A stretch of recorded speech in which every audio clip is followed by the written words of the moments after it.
मंच पर उपस्थित संत जन और विद्वान जन, प्रिय बंधुओं और देवियों, ये कार्यक्रम जो है विशेष रूप से हमारा भगत माल जी के ऊपर में, और भगत माल में बहुत विशेष रूप से नाभाजी महाराज, उसके बाद भी बहुत सारे लोग जो है उसमें ज़्यादा भक्तों का उसमें वर्णन है भगत माल में। और अपने विशेष रूप से जो प्रियदास जी, इनका नाम भी नवनीत प्रियदास जी है, तो उसमें भी भगत माल में भी एक प्रियदास जी महाराज, जिन्होंने जो है वो जो अपना टीका किया है उसके ऊपर में। और विशेष रूप से इसमें एक बहुत भगत का, बहुत सारे भक्तों का वर्णन आता है। एक भगत का ऐसा वर्णन है कि जिसको त्रिपुरारी दास बोलते हैं, वो महाराज जी के रूप में और भक्त के रूप में भी तो भगवान को हमेशा से एक बहुत सुंदर वस्त्र बनाते थे,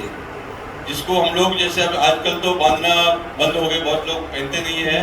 आप वृंदावन में जाएंगे तो बहुत बांके बिहारी जी के पुजारी जी लोग हैं, वो सब लोग बांधते हैं, जिसको अंग रखा बोलते हैं, जो इधर से बांधते हैं उसको। तो अंग रखा वस्त्र जो है अपने ठाकुर जी को पहनाया जाता है, तो बहुत सुंदर वो जो है श्रीनाथ जी के लिए बनाते थे। उसमें हीरे जवाहरात बहुत कुछ लगा के उनको जो है हमेशा से पहनाते थे। एक बार में ऐसा हुआ कि कुछ परिस्थितियाँ ऐसी आ गई, कुछ राजा ने उसको कोई टैक्स वगैरह लग दिया, कर उसके ऊपर में लगा दिया। तो क्या हुआ कि उनके ऐसी परिस्थिति आई, धीरे धीरे कुछ समय में डाकू लोग कुछ लूट लिया, तो उनके पास में कोई वस्त्र नहीं रहा और कोई ऐसा धन भी नहीं रहा। तो ये मन में आया कि भाई भगत का क्या होता है कि विशेष रूप से एक भाव होता है, जो भगत के अंदर में जो भाव होता है, भाव ही प्रधान है। और हमारा जो जीवन है वो भक्त के जो भगवान के प्रति समर्पित भाव, जो पूर्ण रूप से समर्पित हो जाते हैं और अपना भी भान नहीं रहे, अपना शरीर का भी नहीं रहे। बहुत से प्रकार के जीवन में हमारा बहुत प्रकार का विकार है, हमारा पूरा शरीर विकारों से भरा हुआ है, बहुत से प्रकार की हमारी मानसिकता है, बहुत से प्रकार का हमारा चिंतन है, परंतु भगत जो है वो सब कुछ जो है भगवान के चरणों में अर्पित कर देता है, परमात्मा के चरणों में अर्पित कर देता है कि सब कुछ भगवान को अर्पित कर दो। तो ऐसे ही उनके मन में भाव आया कि भाई कुछ भगवान को जो है उनका वस्त्र कुछ देना तो है। तो पूरे घर में ढूंढा उन्होंने, तो क्या देखा कि कोई एक पीतल का कोई बहुत बड़ा एक कुछ सामान रखा हुआ था कील के जैसा, तो उसको पुराना जमाने का बात था, तो उसको बेच के उसमें से 1 रुपया प्राप्त हुआ। तो उन्होंने एक थान खरीदा, पूरा खादी का थान होता है, और उसको भगवान का वस्त्र बनाया। तो उसके बाद में बहुत से जब उन्होंने जो है ठाकुर जी के जितने भी अपने सेवक होते हैं, सेवा के गोस्वामी वगैरह है, सेवादार है,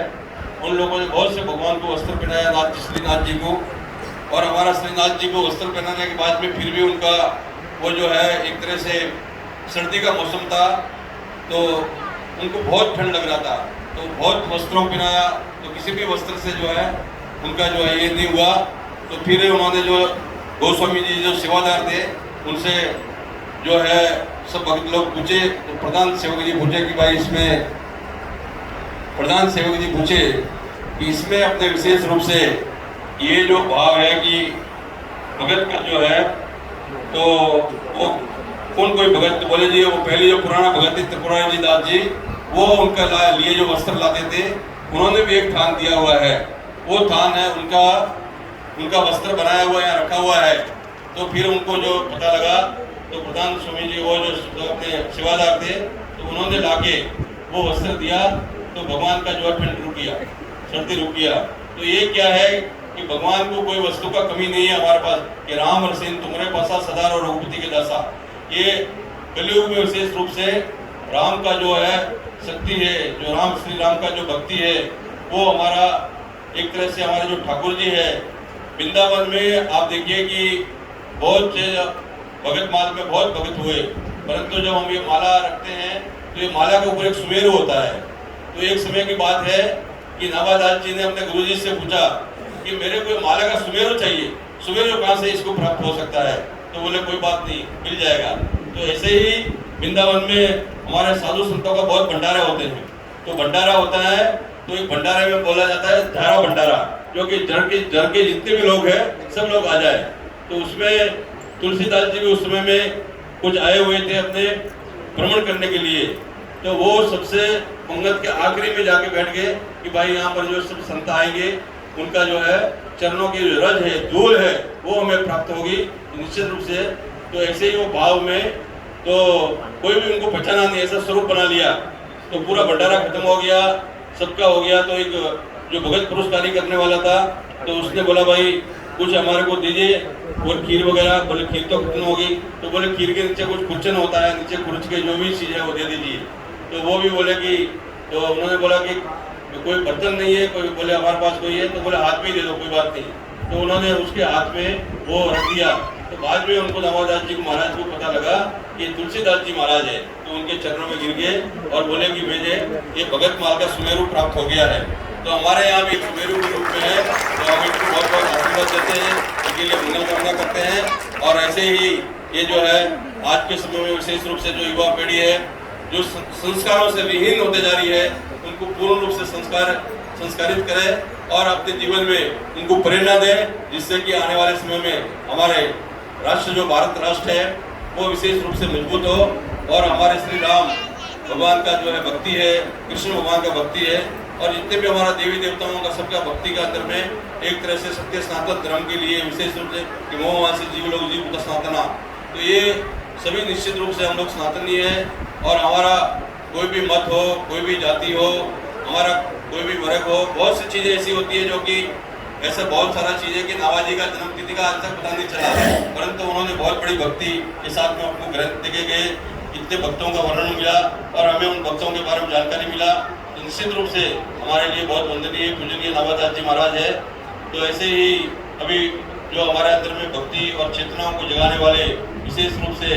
हमारे गाजियाबाद में ऐसा तो बहुत बड़े बड़े कार्यक्रम होते हैं और हमारा गाजियाबाद हमेशा चेतन है। हमारे कृष्ण ठाकुर जी ने भी बोल के गए कि गाजियाबाद का जो नाम है, और विशेष रूप से जो उन्होंने बताया कि मैं भी आप लोगों को बताना चाहता हूँ कि गाजियाबाद में हम लोग जो है, जो गाजुद्दीन अकबर का साला था, वो जो है इसने गाजियाबाद बसाया नहीं है। ये निश्चित रूप से बहुत प्राचीन नगर है। हम लोग आज भी जब मंदिर में संकल्प लेते हैं तो उसको गज प्रस्थ बोलते हैं। महाभारत में बोलते 5 गांवों का वर्णन है, तो उसमें गज प्रस्थ भी था, इंद्रप्रस्थ, खांडोप्रस्थ। तो गज प्रस्थ जो है बोले कि ये जो पूरा जो क्षेत्र था, जो हरनद नदी किनारे, हरनद नदी भी जो है ब्रह्मा जी की पुत्री है और गंगा जी की छोटी बहन है, तो उसके किनारे में जो है गज प्रस्थ के नाम से आज भी हम लोग संकल्प लेते हैं। तो गाजियाबाद का नाम नहीं लेते, मंदिर में जब संकल्प लिया जाता है तो गज प्रस्थ बोलते हैं। तो निश्चित रूप से कुछ हमारे काफ़ी लोग यहाँ पर नाम परिवर्तन के लिए बोल रहे हैं, हम लोग भी कुछ प्रयास करेंगे। ये गाजी का मतलब भी होता था पुराना जमाने में कि 100 लोगों का जनेऊ उतार के जो हिंदुओं को मुसलमान बना है वो गाजी होता था। तो ऐसे ही गाजी जो है शब्द जो है गाजियाबाद से हटना चाहिए और निश्चित रूप से वर्तमान में केंद्र में और गाजियाबाद में